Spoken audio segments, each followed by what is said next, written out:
என்ன செய்றாங்க, நீ குச்சி திருடுங்க அது மாதிரி ஓமன வழக்கு. அது குரங்கு கூட பிச்சைக்கான வழக்கு கிடையாது. நீ குச்சி திருடிட்டு போய் கூட வெட்டினீங்களா அதனால ஓமன வழக்கு. அந்த நிலைமை தான் இங்க இருக்கு. எவன் போய் பாதிக்கப்பட்ட வழக்கு போட போனா பாதிக்கப்பட்ட மேல வழக்கு போட வராது. எவன் வசதியா இருக்கான், எவன் அமைச்சரா இருக்கான், எவன் எம்எல்ஏ இருக்கான், அவன் சொல்றதை கேட்டுட்டு பாதிக்கப்பட்ட மேல வழக்கப்பட்டு விடுறது.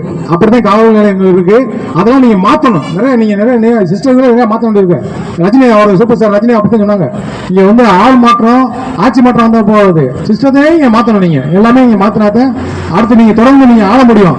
நீங்க இதே மாதிரி மற்ற திமுக மாதிரி அதிமுக மாதிரி எந்த குறை சொல்லிட்டு பிறந்து வச்சு இருந்தீங்கன்னா கண்டிப்பா நீங்களும் தூக்கி எறியப்படுவீங்க. அதுல எந்த மாற்றம் கருத்து கிடையாது. நீங்களும் தூக்கி எறியப்படுவீங்க. பெண்களுக்கு பாதுகாப்பு கொடுங்க.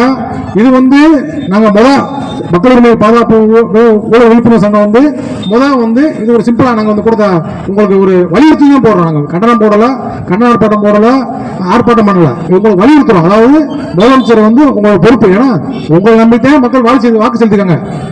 ஏன்னா விஜய் வந்து நம்ம பெரிய படத்துல வந்தோம்னா ஒரு பெண்ணை கெடுத்து கொண்டு அவர் அப்படி அடிச்சு 600 ரூபாய் அடுத்து அப்படி தொங்க விட்டு வரல. அந்த மாதிரி செஞ்சுதாங்க ஒரு நம்பிக்கையில உங்க மேல ஓட்டு போடுது. அதை நீங்க செய்யலாம். கிட்டத்தட்ட இப்போ நீங்க ஆட்சி வந்த பிறகு கிட்டத்தட்ட இன்னைக்கு மட்டுமே ஒரு 4 செய்தி படிச்சேன். நான் 4 செய்தி கீழே ஓடிக்கிட்டு இருக்கு. 4 செய்தி கற்பழிப்பு. நம்ம திருச்சியில வந்து 9 பேர் சேர்ந்த ஒரு மாணவி 10 வயசு மாணவி கற்பழிப்பு, சிவகங்கையில் வந்து 2 பேர், இப்படி தொடர்ச்சியா வந்துகிட்டே இருக்கு. இந்த செய்தி வந்துகிட்டே இருக்கு. அப்ப நீங்க அதை என்ன செய்றீங்க? நீங்க அதை கண்டுக்காம என்ன செய்றீங்க? நீங்க வந்து அதை தடுத்து நிறுத்தணும். அதை தடுத்து நிறுத்த மாட்டீங்க. நீங்க சிங்கப்பெண்ணு படம் அமைச்சாலும் சரி, புலிப்பெண் படம் அமைச்சாலும் சரி, சாராயத்தை ஒழிக்காம எந்த குற்றத்தையும் நீங்க ஒழிக்க முடியாது. அதனால சாராயத்தை ஒழிக்கணும். கொஞ்சம் நிப்பாடுங்க, பொறுங்க. நீங்க போட முடியாது. சாராயத்தை ஃபர்ஸ்ட் ஒழிங்க. சாராயத்தை ஒழிச்சு சட்ட ஒழுங்கை பாதுகாக்குங்க.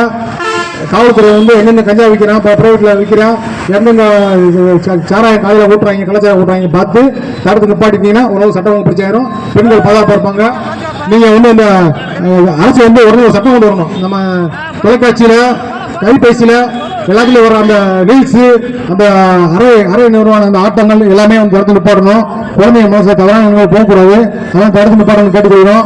இந்த கூட்டம் நேரம் முடியல, அது தொடர்ந்து நடக்கும். மக்கள் உரிமை பாதுகாப்பு ஊழல் ஒழிப்பு சங்கம் சார்பாக இந்த கூட்டம் நடத்த ரொம்ப நன்றி. வாய்ப்பு அளித்ததுக்கு ரொம்ப நன்றி.